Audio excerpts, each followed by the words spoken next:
And I will always upload Pokemon.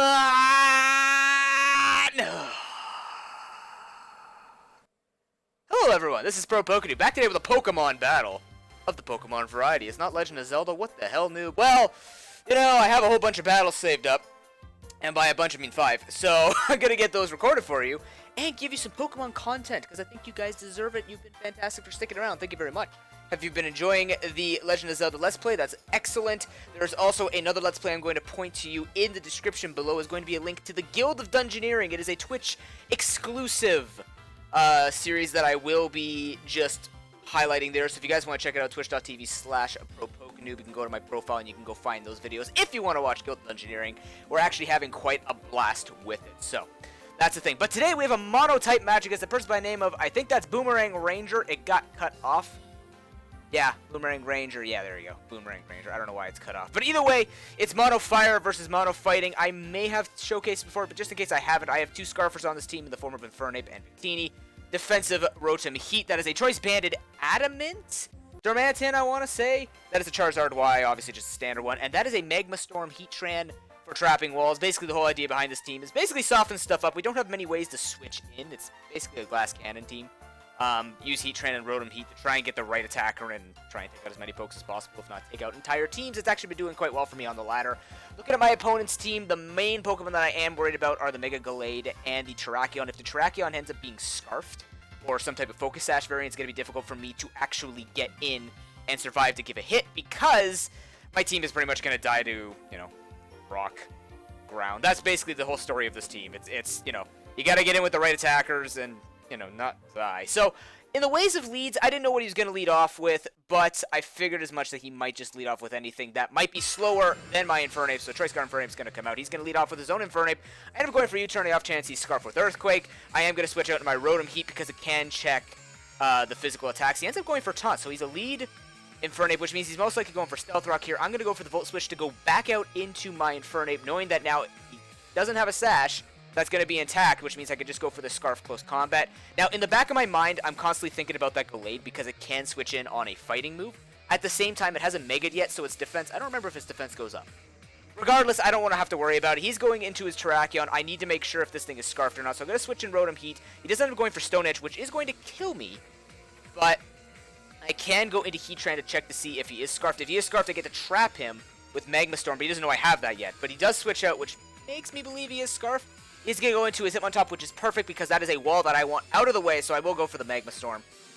Knowing that I see the leftovers, I know he cannot kill me with any fighting move he has on his set, so I'm just going to proceed to go for the Toxic. Luckily, I don't miss. If I did miss, it might have been a little bit of problems because he can preserve this thing. But as you can see, the Close Combat is not going to kill me. And I'm just going to stall him out a little bit here with the Protect and stuff like that. This is really good, again, because now Darmanitan and Infernape, even Victini, don't have to worry about this thing switching in and just dropping an Intimidate, which would allow Mega Gallade or Terrakion to be a giant threat. So I'm going to go for the Protect here. He is ended up going for the Sucker Punch.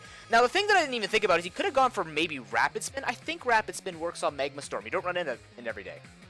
But he could have gone for Rapid Spin, but not going for it makes me think he'd have it. Not that it matters because I'm not setting up my rocks. My rocker is Heatran, but regardless, he is going to go into Mienshao. I want to check to see what he is. He does go for Knockoff, so I decide to stay in. You know what? I don't need this thing. I have more than enough offensive momentum. His walls are gone, so he doesn't go for High Jump Kick, revealing he is Life Orb. He can't kind of hide that. But that gives me the signal to go into one of my Scarfers, which will be Infernape for now. And I'll just go for a Close Combat. Again, now, this I'm actually going to pause because this was weird to me. Because at that time, I'm going, okay, if he switches into Gallade and I go for Close Combat, I don't know how much he's going to do. I am Scarfed. It might not be a 2-hit KO. Then he can Mega Evolve, go for SD, and then I got a big problem. I'm going to have to start sacking Pokemon off, or just get in my Scarfers and stuff like that. Or he can just get a free hit off with Mega Gallade, which will hurt. At the same time, my opponent switching into Terrakion makes me think that maybe he thought I would go for the Fire move, predicting his Gallade and not going for the Fighting. I don't know. Maybe he thought it would be stronger against most of his team, even though both of them are the same base power. I didn't really completely read what he was doing, but regardless, his Terrakion's down. That's a giant threat to my team.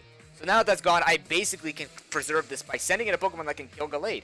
I am going to switch it to Darmanitan, thinking he's probably just going to go for the SD or kill me off, and then I can go with Victini, but he is going to go for the SD.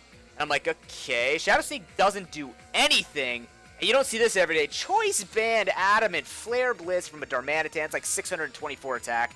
Flying through the ass of Mega Gallade and one-shots him. I am able to go into my Charizard now. I will be faster than his other two pokes. I'm just going to Mega Evolve, go for the Air Slash on most likely an Assault Vest champ. He's going to go for the Stone Edge. He does have no guard. That's why he's running Stone Edge. And it's just going to kill me off. But at this point, he has no way of winning because I can go to Choice Scarf from Fernape, and he only has one Fake Out.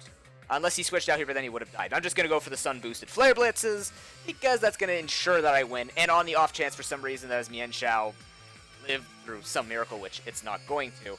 I have Victini in the back, so he's going to go for the Fake Out. I cannot do my Flare Blitz this turn. And after I go for the Flare Blitz and have Recoil, I am going to preserve with the Victini the 1-0, and Victini didn't have to do anything. Have a free vacation day, sir, and take a win with it. That was an excellent match. Boomerang Ranger, comment, rate, and subscribe, everyone. I hope you enjoyed this battle. Like I said, I have a lot of battles I'm going to be putting out, and I'm just going to be putting them out daily because it's not a Let's Play. I don't wait for people to watch the Let's Plays. Pokemon battles, we got to finish this stupid playlist. It's been, I think, like a year and a half since we've been between PS Battle number 101 and PS Battle 150, and that's been with probably more than 50 Pokemon battles. But, regardless, again, check out the links below if you guys are interested in the Guild Dungeoneering Let's Play. Otherwise, thank you very much for watching. Have an excellent day, and peace.